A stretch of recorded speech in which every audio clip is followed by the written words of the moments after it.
ازيكم يا حبايبي، عاملين ايه؟ النهارده الفيديو عن فرش شقة الاسكان الاجتماعي اللي صورتها لكم قبل كده لما كانت فاضية واستلمناها. النهارده التصوير وهي مفروشة. ده مدخل الباب من جوه. طبعا انا صورت لكم الشقه ديت اول ما استلمناها وقبل ما تتنضف وتتفرش. النهارده الحمد لله الشقه اتنضفت واتفرشت، فتعالوا نشوف، يلا بينا. ايه الفرش ده؟ باب الشقه من جوه. تمام. وهنا كده الريسبشن، حطينا فيه ركنه. تمام. وده الكرسي بتاع الركنه. احنا جبنا حاجات بسيطة كده لحد ما نكمل فرش يعني. والارض اتمسحت. تمام. وده الريسبشن.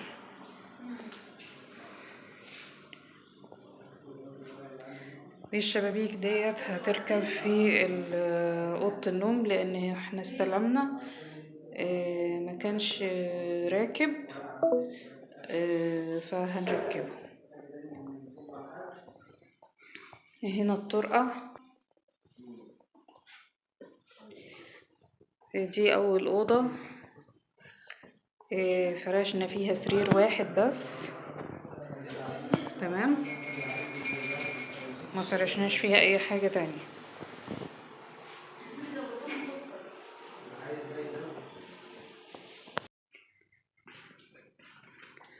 ودي الأوضة التانية. اتفرش فيها سرير والكومودينو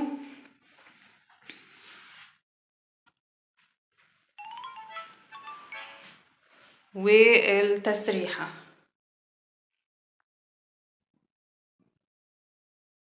تمام. طبعا يعني دي حاجات كده بسيطة لحد ما نكمل فرش. وده السخان اللي هيركب في الحمام، سخان كهرباء.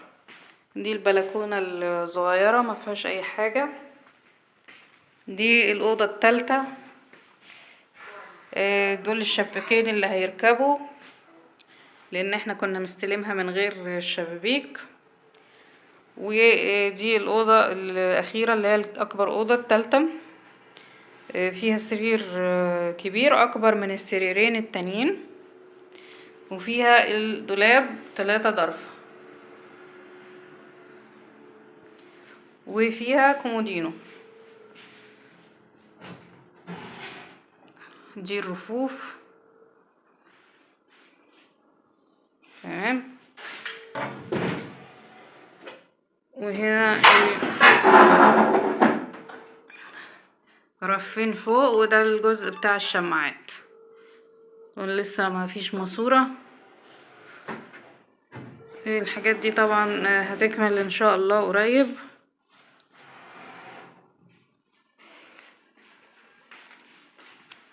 هنا الحمام. هنركب السخان في المكان ده. جبنا شوية حاجات للتنظيف، مقشات وجرد المسح والمساحة.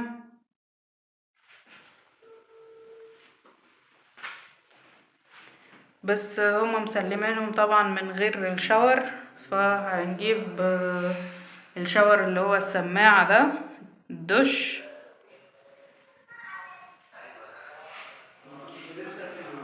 وهنركب الباب. الشباكين الخشب دول برضو كانوا مسلمينهم من غير الشباكين الخشب، وجابوا لهم الشباكين الخشب بس هنركبها. تمام. وعندنا المطبخ هنا. انا بقول لك خدت مفتاح باب العمارة. جبنا تلاجة بس. طب يلا خلصوا بقى عشان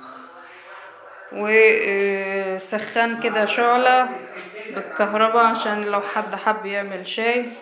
شوية كوبايات. انا قصدي بالمرة. طب لقيته كاتل ولا وبقيت لسه؟ حاجة التنظيف.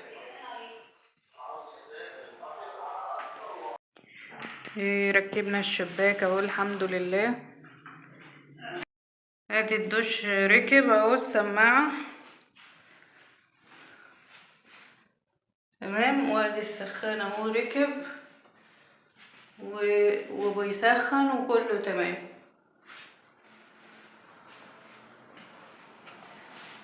دي كانت الشقة. ويا رب لو الفيديو عجبكم ما تنسوش تعملوا لايك وسبسكرايب للقناة عشان يوصلكم مننا كل جديد. والسلام عليكم ورحمة الله وبركاته.